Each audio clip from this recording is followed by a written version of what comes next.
Добар ден, ги следите платнивните вести на Канал Плюс. Следуваат најавите за настаните.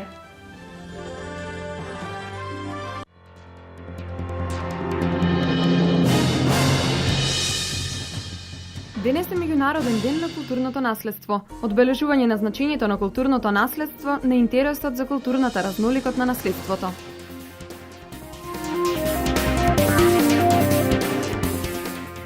Првата недела по христијанскиот празник Великден е наречена Томина недела, во чест на светиот апостол Тома. Сите верници овој ден го одбележуваат со посета на манастирот Света недела.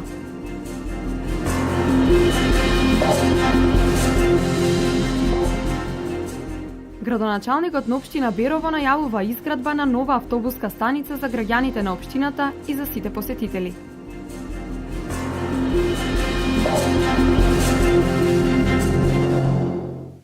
Денес е меѓународниот ден на културното наследство. Воедно се одбележува интересот за културната разноликост на наследството. Оваа година ќе се одбележат 50 години од формирањето на Меѓународниот совет за споменици и локалитети ИКОМОС.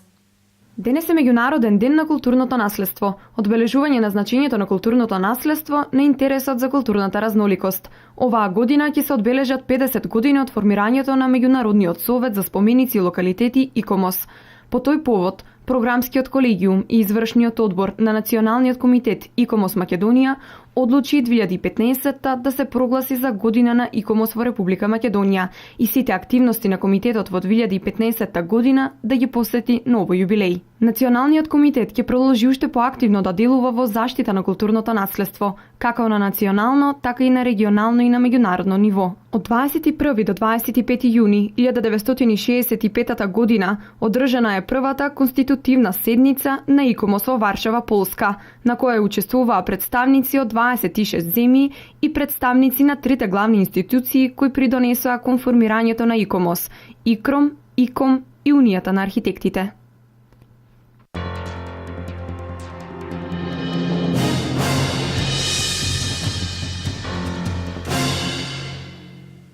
Првата недела по христијанскиот празник Великден е наречена Томина недела во чест на светиот апостол Тома. Сите верници овој ден го одбележуваат со посета на манастирот Света недела во Штип. Првата недела по големиот христијански празник Великден се вика Томина недела и е посветена на светиот апостол Тома. Кога се јавил Господ Исус Христос на воскресението, во тие моменти апостол Тома не бил. И кога му кажале дека го виделе Христос жив, тој не поверувал и рекол: се додека не ги допрам раните на раците и нозите од телото Христово, нема да поверувам. А според нашата вера, блажени се оние кои не виделе, а поверувале. И затоа токму на тој ден го славиме Томиното неверство, за да и ние поверуваме, а не да бараме докази за Бог. По повод празникот во манастирот Света недела ќе се одржи црковно-народен собир со света литургија со почеток во 8 часот наутро. Веднаш по светата литургија ќе настапат играорни групи од Република Македонија со културно-уметничка програма. Трудиме се да го фанеме целиот регион тук во државата, почнувајќи од Битола. Претежно садно повикуваме десетина ансамбли. Новитет ова година нека биде, како би се рекло, така како новитет. Се трудиме да и наложиме на гостите да дојдат со првите ансамбли. Што значи дека сакаме да го малку подигнеме квалитетот на повисоко ниво. Секоја година посетеноста на оваа манифестација е голема. Ни непогодните временски услови не можат да ги разубедат верниците за да го посетат манастирот Света недела. И оваа година организаторите се сигурни дека посетеноста ќе биде голема.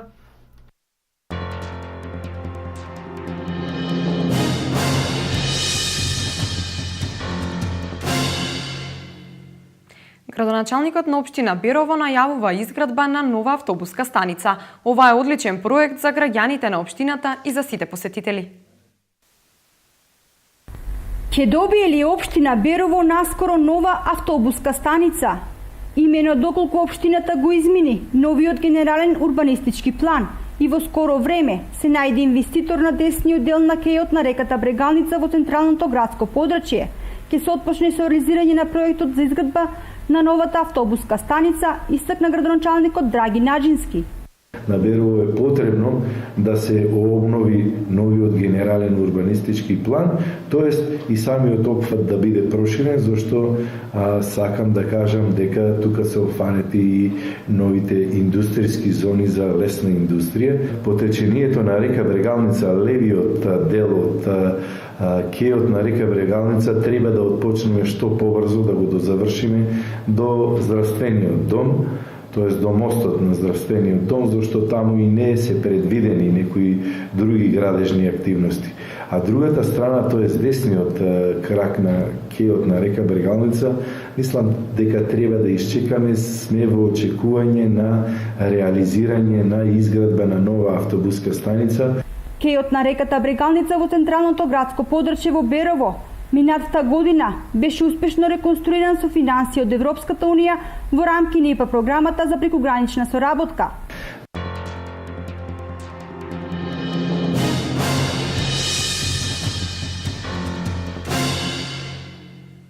Владата започна проект преку кој ќе субвенционира компании за отворање на 10 специјализирани продавници за вино. Една од нив е отворена во Штип со понуда на повеќе видови вина. Како земја на виното, Македонија е истовремена и многу стара и многу млада и има богата винска историја. За зголемување на промоцијата на македонското вино, произведено од 81 винарија, како и за зголемување на туристичката понуда и отворање нови работни места. Владата пред една година започна проект преку кој ќе ги субвенционира компаниите да отворат 10 специјализирани продавници за вино. Една од нив е отворена и во Штип, со понуда на повеќе видови на вина. Во моментот овде располагаме со над 100 различни сорти на вино, тоа 100 типови на вино. Соработуваме со 18 винари од цела Македонија, на најголем дел се од Тиквишкиот вински регион, имаме и од Повардарието. Значи голем успех за македонските винари. Еве имаме неколку винари кои што имаат добиено доста златни медали на саемите широм светот. Веќе познати светски саеми за вино. Имаме вина што имаат добиено по 4-5 златни медали, освоено втори, трети места. Идејата за отворање на ваква специјализирана продавница е да се подигне културата на виното во градот, односно штипјани ќе имаат можност да купуваат убави вина за себе, но и за некои посебни пригоди. Па секој вино си има своја идеална температура на служење. Така, например, белите вина се служат на температура од 12 до 14 степени, црвените вина се служат на температура од 16 до 18 степени. Во исто така има зависност како со каква храна планирате да го конзумирате виното. Виното е популарен и важен пијалок кој придружува и разубавува широк спектар на европски и медитерански кујни. Виното е важно во храната не само за неговата вредност како пијалок, туку и како представник на вкусот, правенствено во сосови готвење, бидејќи неговата киселост дава баланс на хранливи солени или сладки јадења.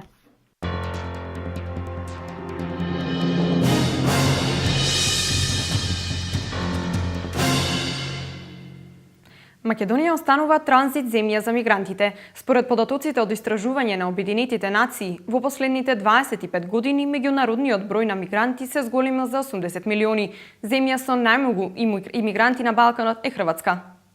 Според податоците од истражување на Обединетите нации, во развиените земји бројот на имигранти е многу поголем во однос на земјите кои се наоѓаат на пониското скалило од скалилото на економски и социјален развој. Поточно, меѓународниот број на мигранти во последните 25 години се зголемил за 80 милиони, надминувајќи ја бројката од 230 милиони. Според реализираните случаи на криумчарење мигранти, Република Македонија воглавно останува транзит земја, односно мигрантите илегално ја поминуваат грчко-македонската граница, а потоа со такси превозници се упатуваат кон северната граница, додека од вкупно 370 идентификувани мигранти, 46% се афганистански, пакистански и сириски државјани. На Балканот земја со најмногу лица кои се окарактеризирани како имигранти, односно доселени во земјата, има во Хрватска 756.980, а на второто место е Србија со 532.475 лица имигранти. Во Македонија е оценето дека има 139.751 доселеник, пошто следат Црнагора со 50.708 имигранти и Босна и Херцеговина со 23.197 лица имигранти. Во светот заклучно со 2013 година се регистрирани 231 милион мигранти, кои се распоредени речиси низ сите држави. Најчестите причини за луѓето да станат емигранти се од економска и екзистенцијална природа. Статистиката покажува дека над 500 луѓе загинале од почетокот на годинава, 30 пати повеќе отколку во истиот период лани. Минатата година во Европската унија влегле над 280.000 бегалци. Најмногу имигранти се регистрирани во САД, но во голем број ги има и во Русија, Германија, Саудиска Арабија, Велика Британија и во Франција.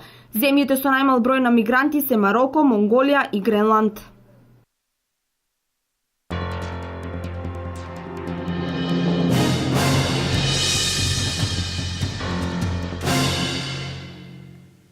Во продолжение на вестите, минути за најактуелните настани во светот, а потоа и спортскиот блок.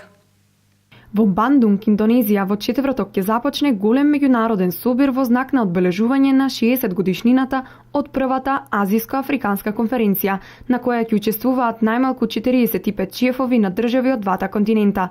На тридневниот Азиско-африкански самит ќе биде усвоена резолуција за целосно признавање на палестинската држава. Во самоубиствен бомбашки напад во источниот афганистански град Џалалабад загинаа 33 лица, додека стотици се ранети. Бомбашот самоубиец детонирал експлозив поставен на својот моторцикл, а целта била луѓето кои во редица стоеле пред филијалата на банката Кабул да ги подигнат своите месечни приходи. Некоординирани действија на градежната бригада доведоа до експлозија на гасовод во градот Њујорк, Калифорнија. Како резултат на пожарот се повредени 15 лица. Експлозијата на гасоводот и палење на природниот гас во воздухот придонесе за издигање огнен столб со висина од 60 метри. Инцидентот се случил во близина на автопатот 99 и железничката линија. Во овој регион движењето е забрането.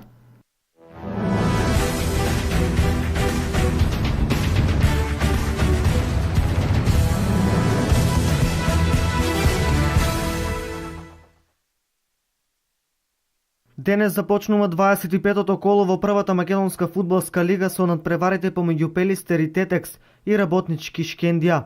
Откако го совлада Пелистер на домашен терен и освои плюс 3 бода, Брегалница утре ќе ги одмери силите со Металург во Скопје.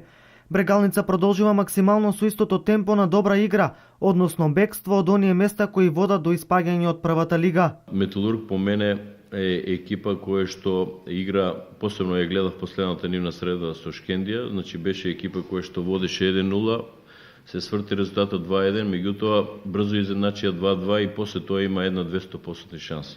Се работи за една екипа која што во своите редови има репрезентативци кои што се и во репрезентација потенцијални и се повикани на една-две среда, посебно Радевски, и се работи за младински репрезентативци, значи тие младински репрезентативци исто така, младински репрезентативци се во составот на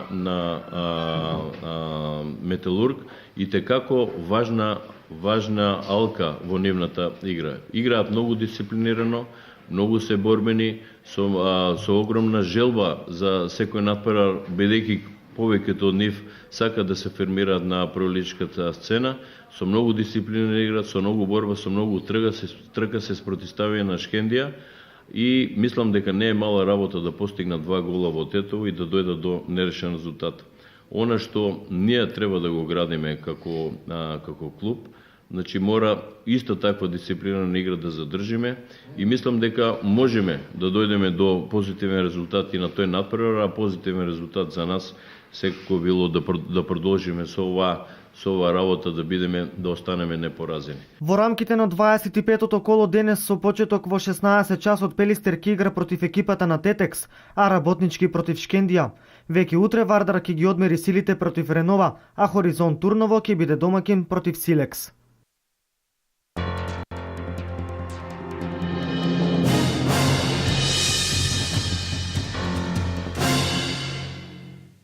Ги проследивте вестите на Канал Плюс. За повеќе информации гледајте не во 16:30. Имајте убав ден.